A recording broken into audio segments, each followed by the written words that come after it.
Psychotic बीमारी यानी कि स्किज़ोफ्रेनिया के सिम्टम्स ये बतला रही है, तो इसमें जो दवा आप दे रहे हैं वो तो कंटिन्यू करिए। उसके साथ साथ घर में आप क्या कर सकते हैं, आप कोशिश करिए उस बच्ची को अकेला अलग थलग ना छोड़ने की। उसको कोई भी दिनचर्या की काम है, कहीं पे भी आप व्यस्त हैं, उसमें उसको इंडल्ज करने के लिए बुला लीजिए। उसको पार्टिसिपेशन में बहुत आगे आपको खींच के लाना पड़ेगा।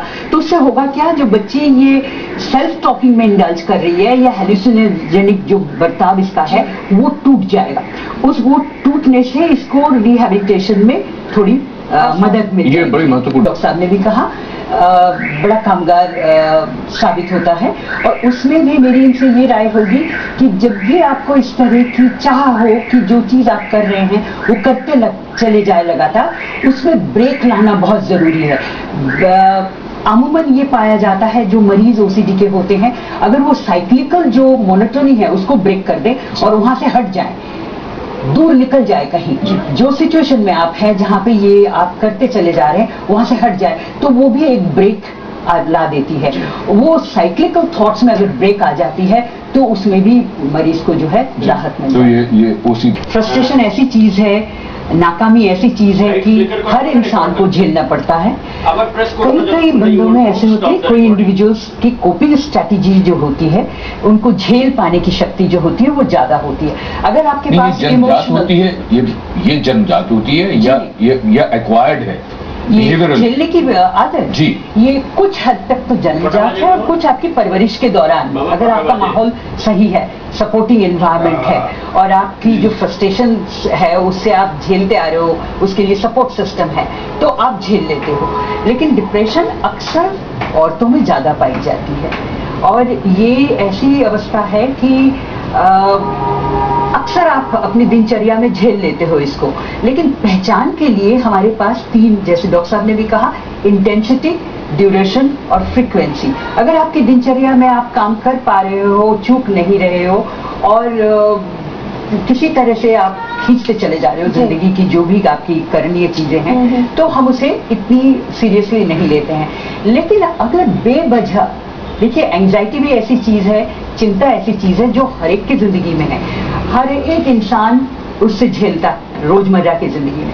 लेकिन अगर कोई बेवजह जिंदगी में आपकी एंजाइटी आपको घेरे जा रही है और बेवजह आपके पास डिप्रेशन, यानी कि आप मायूस हो रहे हो, आप इस नौबत पे आ जाते हो कि आपका खाने को भी दिल नहीं करता, आपका कोई काम करने को दिल नहीं करता और आप बिल्कुल अलग थलग रह जाते हो और इसकी कोई वजह नहीं है। आप जूझने की कोशिश करते हो लेकिन अपने को मायूस पाते हो और दिल नहीं करता कि मैं अगला सुबह जो है उसको देखूं।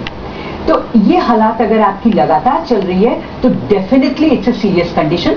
उस वक्त आपको प्रोफेशनल हेल्प की जरूरत है जी। और उसके साथ बहुत जरूरत होती है जिंदगी में दोस्तों की, दोस्त बड़े काम चाहिए। कहीं ना कहीं एक परफॉर्मेंस एंजाइटी जैसे होती है, किसी सिचुएशन को फेस करने का डर। फर्स्ट प्रेगनेंसी के बाद, फर्स्ट डिलीवरी के बाद जो है एक औरत जो है वो डिप्रेशन में चली जाती है and it could be manifested. Depression का जब भी हम जिक्र करते हैं तो हम सोचते हैं मायूस हो जाता है मरीज, दुखी रहता है, जरूरी नहीं है। अक्सर मैंने देखा है पोस्टमार्टम साइकोसिस के जो केसेस हैं वो डिलीवरी के बाद जो है माँ जो है बच्चे को बिल्कुल अनदेखा कर देती है और एजिटेटेड रहने लगती है, उसको कहीं पे भी चैन नहीं मिलता, वो किसी चीज से खुश नहीं होती है और हर चीज में इरिटेशन रहना, ये भी एक कॉमन फैक्टर है डिप्रेशन का।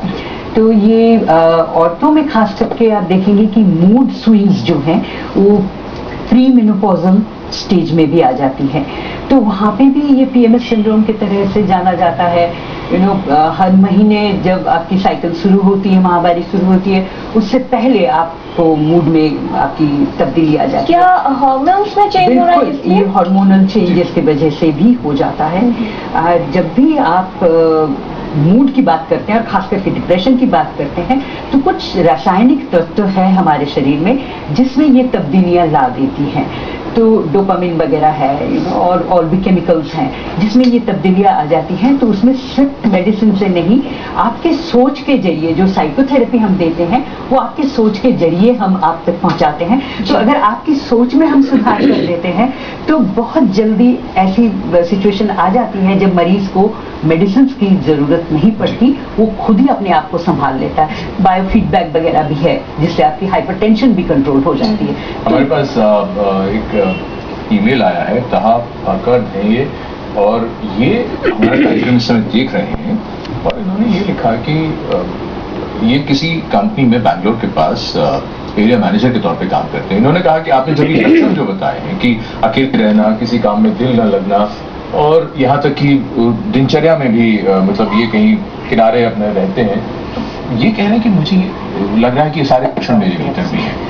तो जरूरी नहीं है डिप्रेशन हो सकता है कि आप अपने परिवार को मिस कर रहे हैं, हो सकता है आपकी कामकाजी जिंदगी ऐसी है कि इसने आपका टाइम जो है उसको दबोच लिया है। जब आप ये प्रोग्राम देखने के बाद आपको ये एहसास हो रहा है कि शायद मेरे में डिप्रेशन है, प्लीज हमारी गुजारिश आपसे ये है, कुछ करिए, दोस्तों के साथ मिलिए, अपना वक्त अपने लिए भी थोड़ा निकालिए। सिर्फ कामकाजी जिंदगी ही असल में जिंदगी नहीं है, अपने को भी थोड़ा बहुत पहचानिए, झांकिए अंदर आप क्या करना पसंद करते हैं। हो सकता है आप म्यूजिक लवर हो सकता है आप फोटोग्राफी करना शुरू कर दें, तो यहाँ पे थोड़ा सा तवज्जो दीजिए, देखिएगा आपको बड़ी जल्दी आप कुछ अपने लिए जो निकालने वाली बात है ये बड़ी महत्वपूर्ण है। गीतांजलि जी एक बात बताइए, तो जब भी बात आती है स्कूली बच्चे हो, कॉलेज के बच्चे हो, उनके बारे में पिछले दिनों में पिछले कुछ उनमें तनाव बहुत ज्यादा है।